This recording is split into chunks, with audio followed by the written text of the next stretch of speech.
John Mara needs to mail Jets owner Woody Johnson a Christmas card for this Christmas because John Mara would be labeled the worst owner in New York football sports if it wasn't for Jets owner Woody Johnson. Wow. And I thought this was fake when I heard this earlier today, but it is legit from what I am told and what I can see. Apparently, as you know, Woody Johnson, he's an owner that likes to meddle. He doesn't really, maintain a good status of being a very well-respected owner. He's made his money in Johnson & Johnson doing, pharmaceuticals and bath lotion and all that stuff. But one thing Johnson & Johnson does not do good at is Woody Johnson being the owner of the New York Jets. If you thought John Mara has been a bad owner in this last decade plus, you can't even begin to fathom what it's like to possibly be a Jets fan. Not only do they have the longest drought in professional sports on making the playoffs, about to be 15 years, they have the worst owner in all of sports. This is a guy that an article came out earlier today.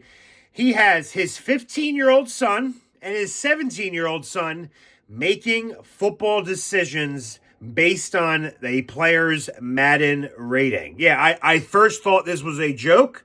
KFC, Kevin Clancy, reposted this on his Barstool Twitter. And then 5 minutes later, he said, wait, this is real? Thank you, Woody Johnson. I'm going to thank you myself, unless John Mara does so himself. But thank you for being the owner of the Jets, because you're making my owner look a lot better than he is. Could you imagine if John Mara didn't make trades because of a player's Madden rating? That is essentially what has been going on in New York sports for the New York Jets.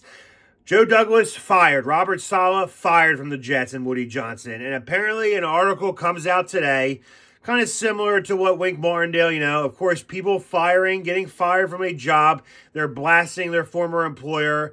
You got to make sure everything is true in what they're saying, because they could just speculate and just make up stuff because they're upset. But no, apparently this has been confirmed true. Woody Johnson lets his 2 teenage sons run the Jets. Joe Douglas had to veto a trade to get Jerry Jeudy because of the player's Madden rating was too low.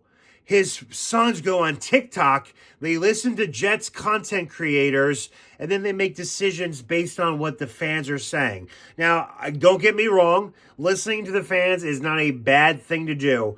But at the end of the day, you need to do the right thing. You need to listen to the people you've hired to run the team, and you listen to them, not your teenage sons.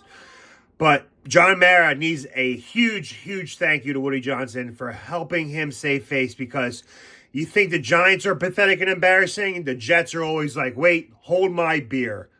If you are a Jets fan, I feel for you, because some of you are probably Mets fans, and I am as well. Could not imagine being a Mets-Jets fan. That's all. Let's go G-Men, and hang in there, Jets fans.